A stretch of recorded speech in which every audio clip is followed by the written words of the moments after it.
It's about time. We're here in WCG 2009, Chengdu, China. We have finished a 4-hour Counter-Strike match earlier, so we're a little we're a little delayed. It went on forever. Yeah. So thank you for waiting. We're happy to have you here.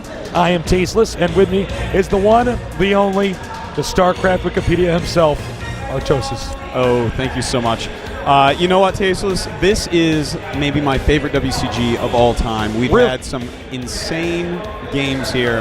The round of 8, unbelievable. I'm sure people have already read about it, but let's go over that just a little bit if we could. Yeah, tell us about that, please. First off, PJ against Stork. PJ takes first game. Second game, I'm told PJ was actually winning, then lost a ton of probes to a storm drop and ended up dropping it. Third game, Stork just got him on build orders. Yeah. So, you know, that was insane. There were hundreds upon hundreds of Chinese players chanting PJ over at the player area. Really exciting. Really amazing games. You know, and what's funny about that, it wasn't even a staged match, which means there were literally hordes of people just surrounding this player area, chanting and cheering for him. I have never seen something so intense off the main stage in a WCG before. Yeah. And a couple other things. Jaedong almost didn't make it here. And that is going to surprise a lot of people. But Advocate, he lost the first game to Jaedong. Second game, Tau Cross, Advocate won. I heard it was Goliath Marine Medic, Flash's build that we've seen a few times. But I'm not exactly sure. I didn't get to see it myself. Third game was Python.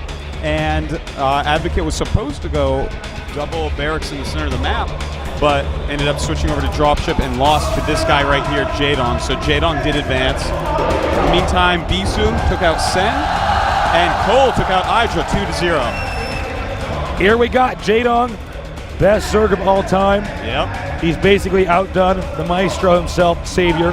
Yeah, no question there. He's a much better player than Savior is. Yeah. This guy, unbelievable, as you see there. 2-1 over Advocate. Amazing by Advocate to take a game off Jaedong, especially on Tau Cross. Someone might correct me on this, but I don't think Jaedong ever lost a real game on Tau Cross before. Yeah, it was unreal. And frankly, I didn't expect Advocate to take a game off Jaedong at all. No, of course not. Not that Advocate's bad, just that Jaedong's so good. Beating somebody like Jaedong with Terran, that is no small feat. But here he is now. Jaedong made it through. And both these players are actually in the game. We're so crunched for time, we might start this a little bit sooner than normal. We're going to have to find out, though. I think we're about 2 hours behind on schedule. Here's Bisu. Yep. And the crowd going absolutely wild. Obviously, the best Protoss of all time. Yep. You're about to see the best Protoss of all time versus the best Zerg of all time. Pretty crazy matchup, actually.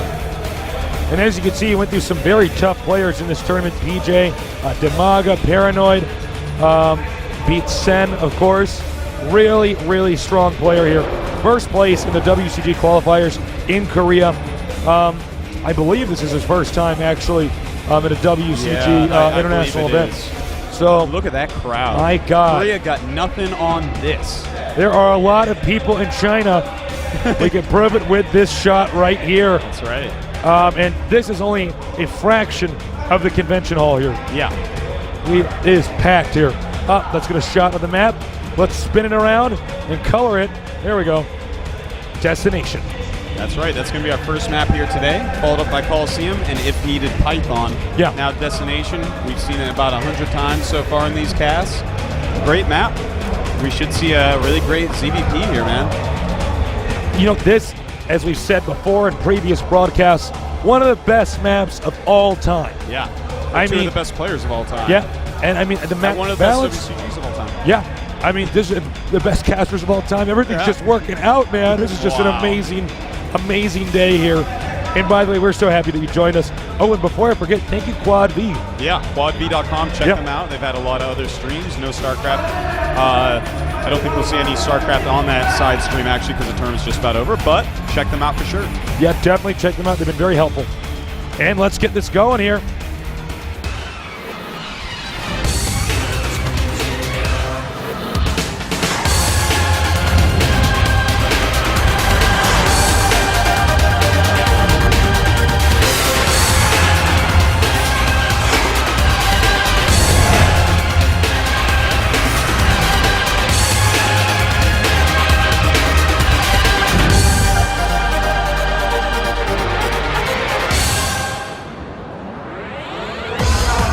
Okay, we're seconds away from getting this on.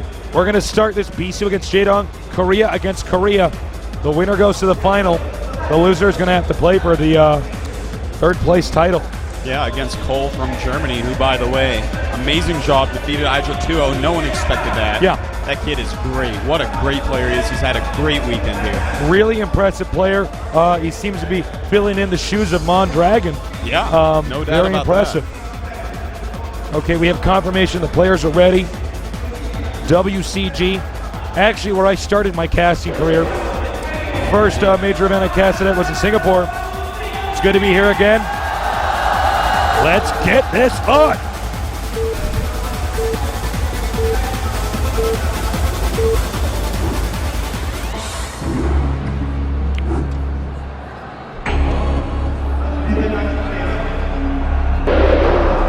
Jaedong from Huashan Oz, Bisu from SK Telecom.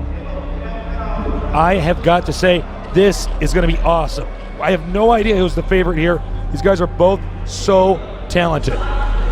Yes, these guys are unbelievable, man. They are really, really good players. I can't even get over them. They're so good. And, you know, speaking of good, definitely check out PJ against Bisu. And PJ against Stork. Yeah. That game we casted yesterday was one of the best games I had ever casted. Yeah. And I've casted a lot. Exciting, man. That was one of the most exciting games ever. If he had beaten Bisu there, he'd be in this match right here most likely. We were screaming so much in that match that we actually had to leave the convention center for a little bit because we couldn't hear each other. It was so loud, and our voices were so shot. Yeah. And talk about an amazing game. Scouting probe here. Yeah, and then we have the scouting overlord as well. They're gonna pass by each other. Look at that. Say hi. Hey, overlord. Hi, probe. What's up, probe? And you know, Bisu versus Jaedong. This is basically one of the most epic matches you can get. Every time that they meet in anything in Korea, you get so many players, and there are our fellow OGN commentators. They are great. That guy is awesome. He is. He was actually next to us on the plane coming down here. Amazing caster. I actually think out of all the Korean casters, I think he's the best. He's so animated. It's unreal. He just did Dungeon Fighter for those of you that were desperately awaiting StarCraft. Yes. And what an exciting guy that was, man. He made me almost enjoy it, just watching it. Okay, we're going to get the Forge up here. The scouting probe, as you can see here, trying to delay Jaedong from planting his hatchery. Jaedong, standard play so far. Whoa, almost lost that, actually. He may want to plant a pylon here to continue to delay the expansion. Yeah, man, but you got to be careful fighting the drone against the probe. Probes are sick. Quicker excel, longer range, and the pylon does go down, but Jaedong already sending over a drone to that pretty standard third base. Well, this is nice play because when he gets that first zealot out, it's much easier to harass these two locations because they're so far apart. So things are going well for Bisu. He's going to go Forge Nexus Cannon here. You want to get as little cannons as possible, well, as little as you can get away with, I should say. Yeah. And what your goal is to tech as fast as possible, and most of the time, get a Stargate. Yeah, you know, that's going to give him some sort of map reconnaissance and the option, of course, to make Corsairs against any Mutilate openings that he might see. Or, you know, if he wants to go maybe Corsair DT, I've never really seen Corsair Reaver done on this map. So yeah, I don't think it's doable at all, really. I don't think so. You know, honestly, sometimes I feel like Corsair Reaver is not even an effective strategy nowadays because it's just so hard, I think, to execute that. Yeah, reloading kind of isn't effective, you know? Yeah, and then on top of that, you know, if you get ensnare, you can just ensnare the group of Corsairs or ensnare the shuttle with the Reavers in it. And because each unit in that build is so valuable, you know, it's pretty hard to pull off. But I mean, there are some maps where I suppose it's doable. Yeah, and you know, they also have come up with other ways to counter that, such as burrowing Hydras in random spots and just popping them up, sniping that shuttle. And if you lose that, the game's kind of over. So unless we see the return of a map like Andromeda, you know, I don't know if we're going to be seeing that strategy too much ever again. Well, he's got the Expo up and running. Probes are busy mining. Here's the cybernetic score. So everything is going according to plan for Bisu. Minor interference. Oh my God. There are so many people here. Unbelievable amount of people, man. This is the most I've seen yet. There are 4,600 seats out there, I was told, and you see that there are uncountable people standing. So, I mean, there might be 10,000 people in this convention watching this, which is a lot of people. And, you know, it's even crazy. There's even more people on the streams right now following this as well. And, you know, this really symbolizes that esports is getting bigger and bigger every year. I mean, look at how China is accepting this. This is a country with, I believe, 1/5 of the world's population. Something like that. Something unreal. So, it's not just Korea. And they're not just fans, man. They are passionate. They are so passionate. Every time that their players are playing, they are cheering the entire way. It's really, you know, it almost brings a tear to my eye to just feel the energy. Moved, It's just remarkable. We got 8lings moving out here. That's a standard opening so far. So far, so good. Spire, again, very normal. He wants to get the Scourge out so that when that Corsair comes out, he can drive it back out. You know, the Corsair is not really just to kill Overlords and defend Beetles. It's also there to scout. Yeah. That's in fact, maybe the most important. Oh, are you serious? Runs right by there. Is LZ Gamer in that booth? I know it, man. Look at that. He goes right for the probes. And, you know, this is sometimes it works out really well to your advantage. Not every game, though. If he doesn't kill a lot of probes, then, you know, slowing down a little bit of mining, yes. But, more and more Speedlings coming. And Jaedong is actually going for a quick kill here. The Zealots are in the main base, and those Zerglings that are coming down may be able to take out the very small amount of cannons at the expansion. He's going to be able to pinpoint this expansion. Rushing in there. The Zealots can't keep up. He's going to have to use the probes. He's got to block him from the cannons. So many Zerglings. Probes now being picked up. Jaedong is forced to retreat. Wow, that was really great play by both players right there. You know, Jaedong, he had this great idea. Bisu so quickly pulled his probes over. So many people here. Yeah. Unreal play that we don't normally see Jaedong do that. It's an uncharacteristic move. I think he judged the placement of the buildings and thought, well, I'm going to mix it up. You know, but that kind of harkens back to something that Jaedong first got known for in StarCraft, and that was making just instant decisions and going with them. He never double thinks anything he does. He just saw something that made him think, all right, Speedlings. Yeah, and he never second guesses himself. And he just went. Unbelievable. Yeah, that is a valuable skill to have when you are the smartest player. This player, Jaedong, he is so confident if you talk to him.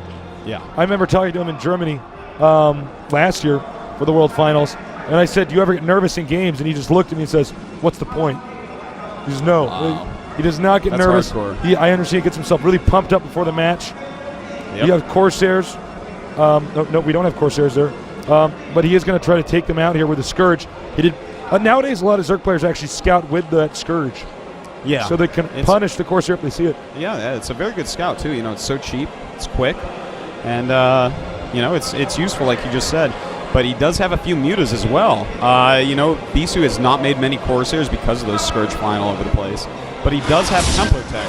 You gotta be careful, though. Jaedong mutas can absolutely take out Archons. Jaedong's mutas, very scary. I think this was somewhat of a blunder here by him to send that out. Double Dark Templar. He won't have an Archon or High Templar to defend, but he will have the offensive advantage if he can slip them through. Only one cannon. I don't see another cannon. That's right, but he is getting counterattacked right now by Bisu. He has a couple Dark Templars in there, so he can deal a lot of damage quite quickly. But Bisu's main looks like it may be in very bad trouble.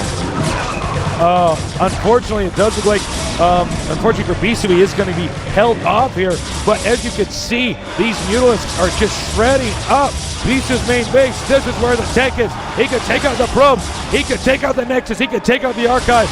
And if he gets that Archives, by the way, there's almost no way to stop the fluctuation of Mutalisks from coming into your base. Yeah. One Archon out. You know, that Archon is going to have to get lucky. Jaedong is going to have to mess up. But look at this. The counterattack's still going on. Sunken Colony placed well. Plenty of drones and Zerglings. I think that nothing's going to happen here except the loss of his drones. Well, he is doing some nice harassment here.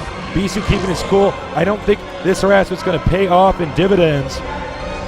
No, not at all. You know, he really wanted the Mutas to pull back out and maybe go up and defend that base. Didn't happen. Looks like Jaedong is looking for another angle to attack with those Mutas. And, you know, another Archon being made by Bisu. But, again, those Archons, it doesn't matter how well you control them. It's up to the Zerg to decide whether they're going to work or not. Yeah, you could try to do a few fakey maneuvers with him, but most of the time it's just not going to work. He did make the best he could with that. There's a Panda Bear guy. Do the best he possibly could in taking out drones, but it's just not enough. Now, what's interesting is he made the second Archon. I don't know if that's a good move because he's going to need to get. Well, he's trying to flank a little bit, and he knows that one Archon maybe dies a little bit easier. But he does have a couple Corsairs, as long as he doesn't let them get scourged. Whoa! Oh, very close right there. Archon looked like he caught that with a baseball glove. Yes, he did. But, you know, if you have a couple Corsairs with your Archons, it suddenly becomes very good against Mutas because they obviously have the ranged attack that can hit those Mutas, and you just pull back and the Archons can one-shot the Scourge. So that combination is quite useful against Mutas, and it looks like Jaedong already switched over some Lurkers and Hydras. I was about to say Bisu's going to have to push out of his base. He's already doing that, which is good because a Lurker Contain can be very deadly on this map. He's going to go up here. Zealot Legs will finish any second now. +1 attack should too. Well, Chinese girls not quite like Korean girls, not hiding the face. They are not right hiding their faces like the Koreans. You're absolutely right about that. Okay, here we go. Lurkers are over here. He's going to have to pull back. I believe no observers out quite yet, so he's not going to be able to really attack anywhere. Maybe just move around the center, see if he can pick off units here and there, get some map control going on. Looks like Jaedong's pretty well defended. He's going to go for the expansion. He's rushing up there. The Protoss forces are returning. No hesitation whatsoever. He runs right in, taking out some cannons. But, well, these High Templars, look, they're going to be taken out too, and that is actually really good. That's what the Mutas are for anyways. Unbelievable. He could actually take out the Nexus here if he target fires it. Bisu not turning around.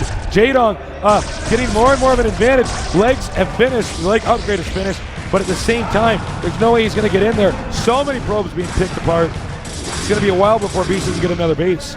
Yeah, man, he is actually in some rough shape right now. Jaedong is not taking too much damage. Those Lurkers were just perfectly defending. And Bisu, you know, right there, he was not very decisive. He went in and out of that bridge a couple times. Yeah. Got extra damage on his units. You know, I don't know if maybe his attention was split too much, but that is not characteristic of him.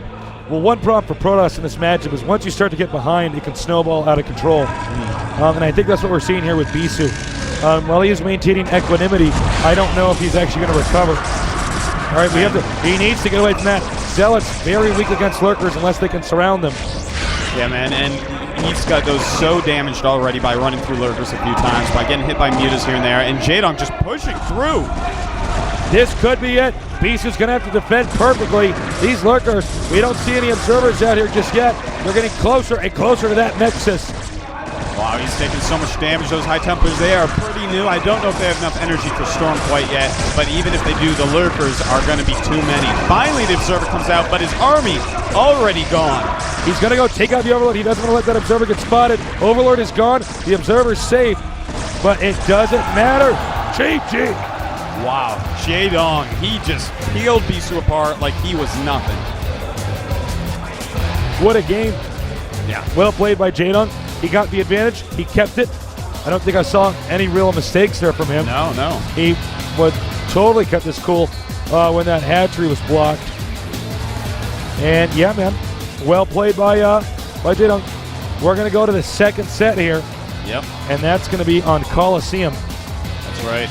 Raven taking some signatures from Jaedong. Raven giving Jaedong an autograph, actually. Yep. How do you spell your name? Jaedong? We actually have to have each player sign off that they've lost the game or that they've won the game so that they can't have any disputes later. That's right. A lot of refs down here and taking care of all those good things. A lot of famous StarCraft personalities such as Slog and Raven doing the repping. Yeah, and that's what makes this event so great is you have real gamers, real competitive gamers from the StarCraft scene who are repping this. So you don't end up with some kind of bizarre conclusion from some controversial decision. That's right. Now, I'll be interested to see on this next map what Bisu wants to do against Jaedong because, this map can produce very long, very close ZVPs. But, as we've seen already at this tournament, a lot of players are playing this map a little bit differently than it used to be. And mostly, I keep thinking back to the PJ game against Damaga. Yeah. Is Bisu going to come up with something really cool like that? Yeah. I don't know. I'm curious as well, and we're going to find out soon. I don't believe we're going to go to a break, but there's always a chance. I don't know. Bisu doesn't look too good right now. That last loss is probably pretty frustrating. Yeah. I mean, he got tools right over, man. Yeah. Oh, we're going to do one of these. We're going to do one of these thingies. Let's get a replay of that. Yep, the Mutas cause a little bit of damage, and then Jaedong decides, all right, I'm going to turn around and see how many cannons he's got in there, because my Scourge only saw one last time. This was a really smart decision here by Jaedong, because this was the moment that actually won him the game. Was taking out that cannon, of course, and then messing up the amount of minerals you can mine by driving the probes out. Yeah. And, Jaedong was actually one of the first Zergs to come up with this new timing where you actually punish Protoss if he doesn't have enough cannons with the Mutas. Right. Because Corsairs were so powerful for so long against Mutas. During the era of Katrina, Jaedong kind of came up with this and started killing people by hitting them right at this time. So he's using something that he hasn't used overly much recently, but, brings it out of semi-retirement and nails Bisu with it. Yeah, I know. It's really interesting to see the metagame constantly shift in StarCraft. Yeah. You can never do one build and have that be your build for the rest of your life. You always got to mix it up, got to come up with new strategies, execute, and that's what we're seeing here from Jaedong. Even bringing back the old stuff, like you said. Indeed he is. And we see Bisu, down at 61 supply during this, not mining from that main base, and more importantly, not mining from the geyser. So, he's not getting the gas he needs for the tech units, the storms that he's going to need, and all of his harass is just being held off very, very well. He just gets a few drones and